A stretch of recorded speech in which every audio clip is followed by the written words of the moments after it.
प्रभु यीशु मसीह के प्रिय और मधुर नाम में आप सबों को एक बार फिर से जय मसीह की। परमेश्वर पिता का धन्यवाद देते हैं। इन दिनों में हम लोग न्यू ईयर के शर्मन को देख रहे हैं, सीख रहे हैं, और न्यू ईयर में हमें किस प्रकार से अपने आप को तैयार रखना है, तैयार होना है, क्योंकि परमेश्वर ने मुझे और आपको जिस उद्देश्य से रखा है इस धरती पर, प्रतिदिन का जीवन हमको दिया है, श्वास हमको दिया है, तो हम उसके महत्व को समझे। तो मेरे प्रियो, आज फिर से मैं उसके जो हमने पिछले अध्ययन में देखा था, पिछले समय में न्यू ईयर के शर्मन को देखा था, उसको मैं कंटिन्यू करूंगी।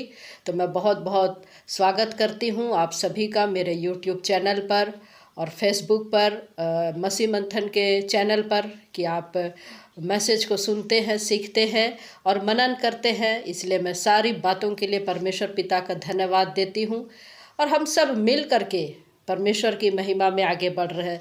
तो पिछले दिनों में हमने देखा था कि परमेश्वर की बातें कितनी अद्भुत है, जो हम भजन संहिता 119 से हम लोग देख रहे हैं, 17 से 24 पद के अनुसार हम लोग नए वर्ष में किस प्रकार से तैयारी के साथ में प्रवेश कर रहे हैं।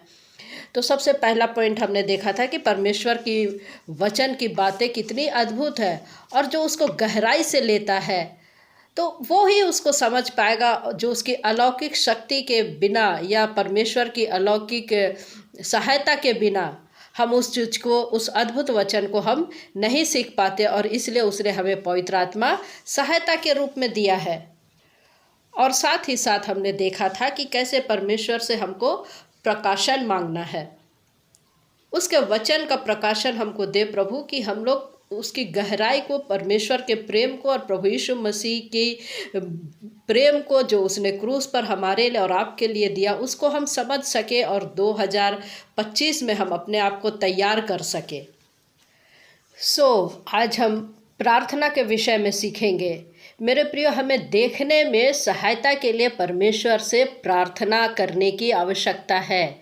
तो जो हम तीसरी बात को हम लोग देख रहे हैं, तीसरे पॉइंट को देख रहे हैं, कि यदि पवित्र होने के लिए या और प्रेमी होने और अनंत जीवन के लिए परमेश्वर के वचन के सत्य को जानना और हृदय में रख छोड़ना अति आवश्यक है, और यदि स्वाभाविक रूप से हम परमेश्वर के वचन की अद्भुत बातों को यदि नहीं देख सकते हैं और उसकी महिमा के प्रति हम जब आकर्षित महसूस हम नहीं कर पाते हैं, तो ये हमको समझना होगा कि हम किस भयानक दशा में हैं। हम किस भयानक दशा में हैं, और हमें देखने में सहायता के लिए परमेश्वर से कितनी प्रार्थना करने की आवश्यकता है कि प्रभु मेरी आंखें खोल दे कि मैं तेरी व्यवस्था की अद्भुत बातों को देख सकूं, जो हम भजन संहिता 119 का हम 18 में पढ़ रहे हैं। तो मेरे प्रियो, हम देख रहे कि दूसरे शब्दों में हम लोग देखें कि मसीही जीवन में प्रार्थना अति आवश्यक है, क्योंकि हमारे जीवन में वचन की सामर्थ्य को प्रदान करने के लिए प्रार्थना जो है एक द्वार को खोलती है। वचन की महिमा इस प्रकार से हम कह सकते हैं कि एक अंधे व्यक्ति को यदि सूर्य बता दिया जाए, सूर्य की चमक उसके सामने यदि दिखे, तो वो जरूर वो जान रहा है कि ये सूर्य की चमक है, किंतु उस चीज़ को वो अंदर से महसूस नहीं कर पा रहा, क्योंकि उसकी आंखें बंद है। आंखें बंद है मेरे प्रियो। तो इससे हमको सीखना है कि हमारी आंखें प्रभु खोले, कि हम उसकी महिमा को देख सके, उसकी महिमा को देख सके, और जिसके द्वारा हमारे जीवन जो है परिवर्तन हो सके। देखिए वचन हमको क्या बताता है। प्रभु यीशु मसीह ने यूहन्ना रचित सुसमाचार 17 अध्याय उसका 17 पद में हमारे लिए क्या प्रार्थना किया है, कि सत्य के द्वारा उन्हें पवित्र कर, तेरा वचन सत्य है, तेरा वचन सत्य है। और वैसे ही हमको दूसरा कुरिन्थी में भी हमको मिलता है, दूसरा कुरिन्थी 3 अध्याय उसका 18 पद, दूसरा कुरिन्थी 3 अध्याय उसका 18 पद में हमको वचन क्या बताता है। देखिए,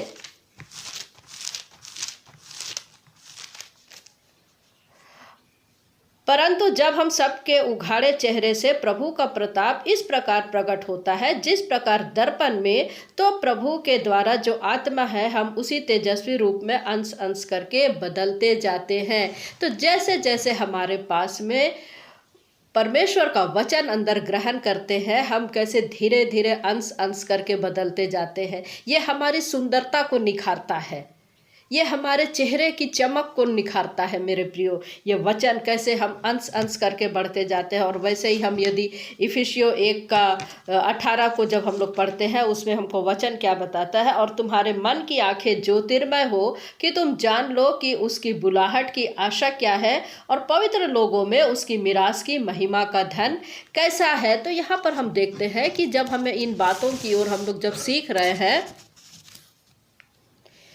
इन बातों की शिक्षा मैंने तुम्हें दी है और तुमने उन्हें अपने बाहरी ज्ञानेंद्रियों से ग्रहण किया है, परंतु जब तक तुम अपनी या उनकी महिमा को, परमेश्वर की महिमा को अपनी आत्मिक ज्ञानेंद्रिया अर्थात हमारे हृदय की आंखों के द्वारा अनुभव नहीं करेंगे या हम नहीं करोगे, तब तक हम और आप परिवर्तन नहीं हो सकते हैं। देखिए इफिसियों की पत्री में क्या कहता है। इफिसियों 3 का 14 से लेकर के 19 तक में हमको यहाँ पर मसीह के प्रेम की गहराई को हमको बहुत स्पष्ट रूप से बताता है। मैं इसी कारण उस पिता के सामने घुटने टेकता हूँ जिससे स्वर्ग और पृथ्वी पर हर एक घराने का नाम रखा जाता है, कि वह अपनी महिमा के धन के अनुसार तुम्हारी यह दान दे कि तुम उसके आत्मा से अपने भीतरी मनुष्यत्व में सामर्थ पाकर बलवंत होते जाओ, और विश्वास के द्वारा मसीह तुम्हारे हृदय में बसे कि तुम प्रेम में जड़ पकड़कर और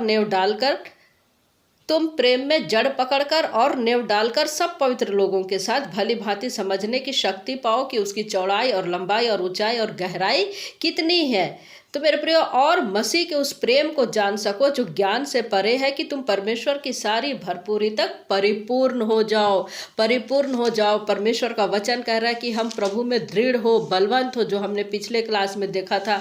और हम जब कुलुसियों की पत्री में हम लोग देखते हैं, कुलुसियों की पत्री 1 अध्याय उसका 9 पद में हम लोग देखते हैं क्या कहता है। इसलिए जिस दिन से यह सुना है, हम भी तुम्हारे लिए यह प्रार्थना और विनती करना नहीं छोड़ते कि तुम सारे आत्मिक ज्ञान और समझ सहित परमेश्वर की इच्छा की पहचान में परिपूर्ण हो जाओ। ऐसे ही यहाँ पर हम लोग देखते हैं कि 3 का 16 हमको क्या बताता है मेरे प्रियो।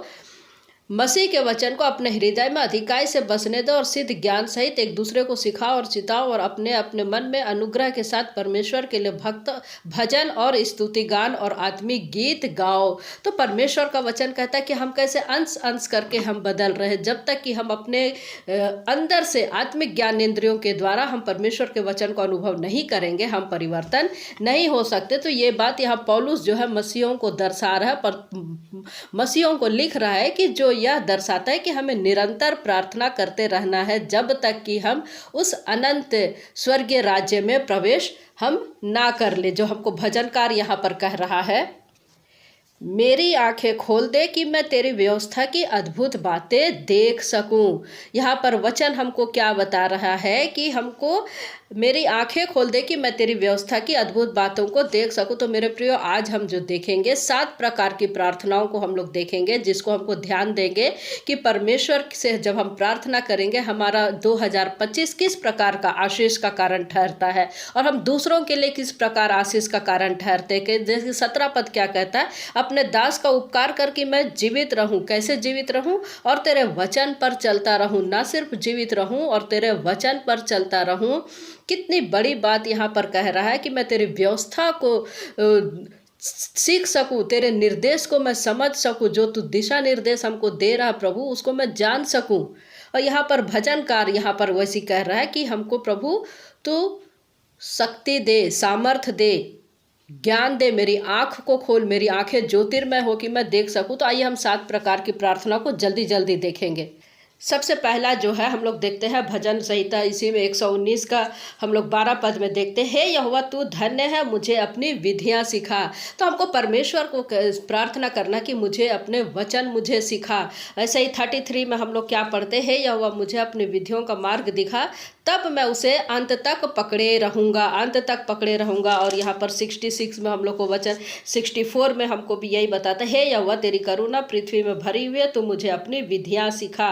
हर जगह हम लोग देखते हैं कि तू अपनी विधियां सिखा। 66 में हम लोग देखते हैं, 68 में हम लोग देखते हैं, 135 में भी हम लोग देखते हैं कि परमेश्वर तू अपनी विधियां सिखा। तो परमेश्वर के वचन को सच में यदि सीखना है, यदि आप चाहते हैं कि मैं सीखूं, तो ये तभी संभव है जब हम पवित्र आत्मा की सहायता लें। पवित्र आत्मा जो हमारा टीचर है हम उससे सीख सके। दूसरी जो प्रार्थना है हमको ये करना है कि परमेश्वर अपने वचन को हमसे ना छुपाए। भजन संहिता में ही हम लोग पढ़ रहे थे 119 का 19 में देखिए, मैं तो पृथ्वी पर परदेसी हूँ, अपनी आज्ञाओं को मुझसे छिपाए ना रख। किससे छुपाता है? जो परमेश्वर के प्रेम को महसूस नहीं कर पाते हैं मेरे प्रियो, परमेश्वर का प्रेम उसके पास में उसको महसूस नहीं कर पाते हैं और परमेश्वर का वचन उनसे छिपे रहता है।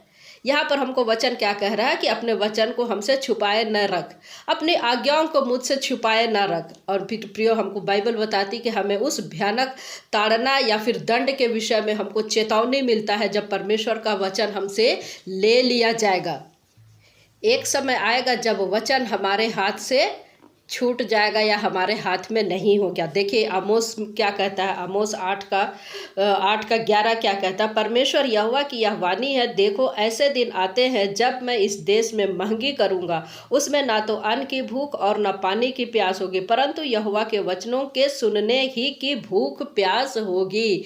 तो मेरे प्रियो एक दिन आएगा जब हमारे पास में वचन नहीं होगा, बाइबल नहीं होगा, हमारे पास से ले लिया जाएगा। तब हम किस प्रकार से कार्य करेंगे? तब जो हमने अपने हृदय में रख छोड़ा है परमेश्वर का वचन को, उसके अनुसार हम कार्य कर पाएंगे। तो हमको वचन को कितने इम्पोर्टेंट देना है, अपने हृदय में रख छोड़ना है, ताकि किसी प्रकार की परेशानियां आए तो हम उसके पवित्र आत्मा की सहायता से हम समझ पाए कि परमेश्वर हमसे चाहता क्या है, और इस प्रकार से हम 2025 में अपने जीवन को सफल कर पाएंगे। तीसरी बात हमको वो बताता है कि परमेश्वर हमें उसका वचन समझाए। देखिए भजन संहिता हम लोग फिर से 119 का 27 में जब हम लोग पढ़ते हैं, 119 का 27 हमको क्या कहता है, देखिए परमेश्वर हमें उसका वचन समझाए। क्या कहता है 27 में, अपने उपदेशों का मार्ग मुझे बता, तब मैं तेरे आश्चर्य कर्मों पर ध्यान करूंगा। तब मैं तेरे आश्चर्य कर्मों का ध्यान करूंगा, अपने उद्देश्यों का मार्ग मुझे समझाए। यहाँ पर हम देख रहे हैं कि परमेश्वर से समझ मांगने की आवश्यकता है। और क्या कहते हैं कि उसके वचन को हमें समझाने के लिए जो कुछ परमेश्वर तुझे करना है तू मेरे जीवन में कर, क्योंकि मैं तुझे पूर्ण समर्पित करता हूँ। देखिए 34 क्या कहता है 119 का ही भजन में, मुझे समझ दे तब मैं तेरी व्यवस्था को पकड़े रहूंगा और पूर्ण मन से उस पर चलूंगा। मुझे समझ की आवश्यकता है। हम अपनी बुद्धि का सहारा ना ले, किंतु परमेश्वर के वचन की सहायता मांगे, उससे सहायता मांगे, उससे प्रार्थना करें कि प्रभु तू हमें शक्ति सामर्थ्य दे कि जिस तरीके से तू चाहता है कि मैं और आप समझे, उस प्रकार से परमेश्वर हमको और आपको सिखाए। हम अपनी बुद्धि का सहारा ले लेते हैं और फिर हम गलत शिक्षा की ओर चले जाते हैं। आगे 73 में क्या कहता है, देखिए वचन हमको, तेरे हाथों से मैं बनाया और रचा गया हूँ, मुझे समझ दे कि मैं तेरी आज्ञाओं को सीखूं। समझ की शक्ति मांगो, समझ की शक्ति मांगो परमेश्वर से, और ये भी एक पवित्र आत्मा का दान है। 144 क्या कहता है, देखिए इसी में 144, तेरी चेतावनियाँ सदा धर्म है, तू मुझको समझ दे कि मैं जीवित रहूं। समझ के द्वारा हम जीवित रह सकते हैं। वैसे ही 169 भी क्या कहता है, देखिए, हे यहोवा तेरी मेरी दुहाई तुझ तक पहुँचे, तू अपने वचन के अनुसार मुझे समझ दे, तू अपने वचन के अनुसार मुझे समझ दे। तो हमको प्रार्थना में क्या करना है, समझ मांगने की ज़रूरत है। हमको वचन से, हमको ये परमेश्वर से हम क्या प्रार्थना करना है, प्रभु अपने वचन को मुझे सिखाए, अपनी विधियों को सिखाए, मुझे आज्ञा को सिखाए। और दूसरी चीज़ हमने क्या देखा, परमेश्वर अपने वचन को हमसे ना छुपाए। तीसरी बात हमने देखा कि परमेश्वर हमें अपनी वचन की समझ दे, है ना। उसके बाद में चौथी बात हम देख रहे हैं, परमेश्वर हमारे हृदय को अपने वचन की ओर लगाए, जो कि भजन संहिता 119 का 36 में हमको मिलता है। 119 का 36 में मिलता है हमको। वचन क्या बताता है, देखिए, मेरे मन को लोभ की ओर नहीं, अपनी चितौनी ही की ओर फेर दे। लोभ की ओर नहीं, जो संसार हमको आकर्षित करता है, संसार की ओर जब हम, संसार जो ये धन संपत्ति प्रलोभन देता है, क्योंकि इससे पाप जन्म होता है, और पाप से, पाप जब गर्भवती होती है मृत्यु को लाती है, मृत्यु को लाती है। तो यहाँ पर वचन हमको क्या बता रहा है मेरे प्रियो, मेरे मन को लोभ की ओर नहीं, अपनी चितौनी ही की ओर फेर दे, अपने चितौनी ही की ओर फेर दे। तो मेरे प्रियो, हमारी सबसे बड़ी परेशानियां हमारी बुद्धि नहीं है, हमारी सबसे बड़ी परेशानियां हमारी बुद्धि नहीं है, वरन हमारी इच्छाएं हैं। स्वभाव ही से जो है हम परमेश्वर के वचन को पढ़ना या जानना या फिर याद करना हम नहीं चाहते हैं। और इसलिए प्रियो, हमको प्रार्थना बहुत जरूरी है कि वह हमारे मन को अपने वचन की ओर फेर दे। आगे 5वां पॉइंट क्या बताता है? भजन संहिता 119 का 88 में देखिए, 119 शाम का 88 में देखिए, अपनी करुणा के अनुसार मुझको जिला, तब मैं तेरी दी हुई चेतावनियों को मानूंगा। परमेश्वर हमको जिलाए कि हम उसके वचन को मान सके। परमेश्वर के वचन को मानना आज कितनी हमारे लिए कठिन हो जाता है, क्योंकि हम संसारिक हठीले लोग हैं, भ्रष्ट लोग हैं, पतित लोग हैं। तो हमको उसको मानना कितनी आवश्यक है। और परमेश्वर जब तक हमारी सहायता ना करे, उसकी करुणा के अनुसार मुझको जिला, परमेश्वर मुझे तू जिला कि हम तेरे वचन को मान सके। मेरे प्रियो, वो चाहता है कि परमेश्वर के वचन के प्रति मन लगाए, हम मन लगाए, और उसको मानने के लिए हमें जीवन में ताकत की आवश्यकता होती है। इसलिए हमको 154 में हमको वचन क्या कहता है? मेरा मुकदमा लड़ और मुझे छुड़ा ले, अपने वचन के अनुसार मुझको जिला। अपने वचन के अनुसार मुझको जिला, मुझे मुकदमा लड़। शैतान जो हमारे विरुद्ध में कार्य करता है, शैतान के द्वारा जब हम जकड़े हुए हैं, मेरे परमेश्वर के पास में जब हम आते हैं, प्रभु मेरे साथ में ये प्रॉब्लम है, इन सब चीज़ों से मैं छुटकारा नहीं पा सक रहा हूँ। हो सकता है कि हम किसी चीज़ में गिरे हैं। प्रभु यीशु मसीह का लहू हमको सारे पापों से शुद्ध करने में सामर्थ है। तो मेरे प्रिय, हम जब उसके पास में आते हैं, परमेश्वर हमको बचाता है, मुकदमा वो लड़ता है। आगे हमको क्या कहता है वचन? 6वां पॉइंट जो है, कहता है कि परमेश्वर अपने वचन में हमारे कदम स्थिर रखे। भजन संहिता 119 का 133 क्या कहता है? मेरे पैरों को अपने वचन के मार्ग पर स्थिर कर और किसी अनर्थ बात को मुझ पर प्रभुता करने ना दे। कितना इम्पोर्टेंट बात है, कितना इम्पोर्टेंट बात है कि प्रभु तेरे वचन पर मेरे कदम को स्थिर कर, क्योंकि प्रलोभन बहुत है, प्रलोभन बहुत है। संसार में कदम कदम पर कांटे हैं, कदम कदम पर प्रलोभन है। तो हम कैसे परमेश्वर के वचन में के मार्ग पर हम स्थिर हो सकेंगे?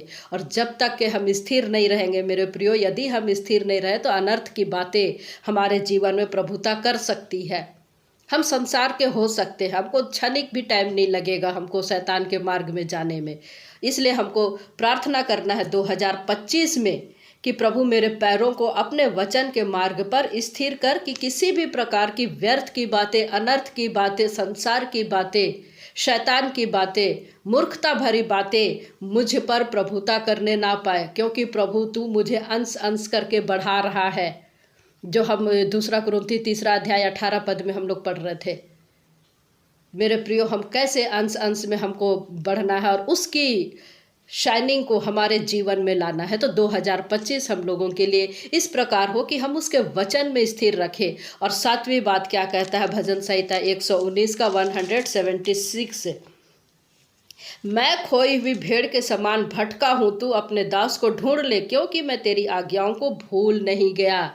देखिए, ऐसा ना हो कि परमेश्वर का वचन तो हम जान रहे हैं, लेकिन संसार के हमारे कदम जो है वचन में स्थिर नहीं रहने के कारण संसार के मार्ग में हम चले गए, और फिर हम ऐसे भटक गए कि हम संसार के होकर के रह गए। और इसलिए हमको यहाँ पर भजनकार हमको कैसे प्रार्थना करने की शक्ति दे रहा है, समझ की आत्मा हमको बता रहा है। क्या कह रहा है? कि हम भटक ना जाए, परमेश्वर तू हमें ढूंढ ले। तो मेरे प्रियो, हमको ध्यान देने योग्य बात यही है कि एक भक्त मनुष्य अपने भजन को एक पापमय अंगीकार के साथ, इस आवश्यकता के साथ हमको अंत करता है कि परमेश्वर उसके पीछे पीछे आए और परमेश्वर हमको ढूंढ ले, परमेश्वर हमको ढूंढ ले। और इन 7 बातों के लिए हमको बार बार प्रार्थना करना है, बार बार हमको प्रार्थना करना है। कौन कौन से 7 बात? हमने देखा कि परमेश्वर अपने वचन को मुझे सिखाए। दूसरी बात हमने देखा कि परमेश्वर अपने वचन को मुझसे ना छिपाए। तीसरी बात हमने देखा कि परमेश्वर अपने वचन की हमको समझ दे। चौथी बात को हमने देखा कि परमेश्वर अपने वचन को हमारे हृदय को उसके वचन की ओर फेर दे। और हमने 5वीं बात जो देखा कि वो हमको जिलाए कि हम उसके वचन को मान सके। और छठवीं बात हमने देखा कि वो अपने वचन में हमारे कदमों को स्थिर रखे कि हम व्यर्थ की ओर हम भटकने ना पाए। और सातवीं बात हमने देखा कि हम यदि भटक गए हैं, किसी भी प्रकार से हम भटक गए हैं, तो परमेश्वर हमें ढूंढ ले। तो इस प्रकार से हमने 7 बातों को देखा मेरे प्रियो, क्योंकि वचन जो है हमारे लिए धन है। जो हमारा जो शरीर है ये मिट्टी है, इसके अंदर जो परमेश्वर ने अपने धन को रखा है, वचन को रखा है, हम उसकी महत्व को समझे। और जब हम 2025 में प्रवेश कर रहे हैं तो और परमेश्वर के प्रेम में और पवित्रता में आगे बढ़ना चाहते हैं, और अपने गांव हो या शहर हो या राज्य हो, देश हो, हम उसके उद्देश्य को यदि हम पूरा करना चाहते हैं मेरे प्रियो, तो हमको समर्पित होना बहुत ज़रूरी है। उसके वचन को हृदय में रखना बहुत ज़रूरी है, क्योंकि भयानक दशा आने वाली है, भयानक दिन आने वाले हैं। तो ऐसे समय के लिए हम प्रार्थना करें कि हम परमेश्वर के राज्य के लिए अपने जीवन को बना सके, अपने जीवन को जो है परमेश्वर के नज़दीकी में ला सके। इसलिए हमको वचन में हमको कहता है कि हमारा जीवन अंश अंश करके परिवर्तित हो रहा है, परिवर्तित होना चाहिए, और वो दिखना भी चाहिए, दिखना भी चाहिए। तो हे मेरे परमेश्वर, मेरी आंखें खोल दे कि मैं तेरी व्यवस्था की अद्भुत बातों को देख सकूं। अंतिम पद पढ़ करके मैं समाप्त करूंगी। भजन संहिता 119 का ही 147। मैंने पाँव फटने से पहले दुहाई दी। पाँव फटने यानी भोर के समय में, भोर के समय में मेरी आशा तेरे वचनों पर थी, मेरी आशा तेरे वचनों पर थी। क्योंकि परमेश्वर जो हमसे प्रतिज्ञा करता है, परमेश्वर जो हमसे वाचा बांधता है, परमेश्वर जो हमसे वायदा करता है, वो कभी टलता नहीं है, और हमारी आशा उसके वचनों पर होती है। तो प्रियो, उसका प्रकाशन हमको मिलता है, उसकी अद्भुत बातों का प्रकाशन, वचनों का प्रकाशन मिलता है। उसके वचन पर जब हमारे कदम स्थिर रहते, हम संसार से और शैतान से लड़ पाते हैं। चाहे किसी भी प्रकार की दुख परेशानियां क्यों ना हो, फिर भी ऐसे समय में भी हम वचन के कारण हम स्थिर रह पाते हैं, मन शांत रह पाता है, और हम संसार पर जय पा सकते हैं। क्योंकि प्रभु यीशु मसीह ने जयवंत जीवन जिया और क्रूस पर खुल्लम खुल्ला हाकिमों का और अंधकार के शक्तियों का मजाक उड़ाया है, और हमको जय के उत्सव पर लिए चलता है। तो मेरे प्रिय, 2025 जो आने वाला है, हम उसकी महत्व को समझें जो कि हमको परमेश्वर इन दिनों में दे रहा है। हम उसकी आज्ञाओं का पालन करें और अपने जीवन को परमेश्वर के राज्य की बढ़ोतरी के लिए कार्य कर सके। तो परमेश्वर पिता इन वचनों के द्वारा हम में से प्रत्येक को आशीष दे। जय मसीह की। Praise the Lord. प्रभु आप सबों को आशीष दे।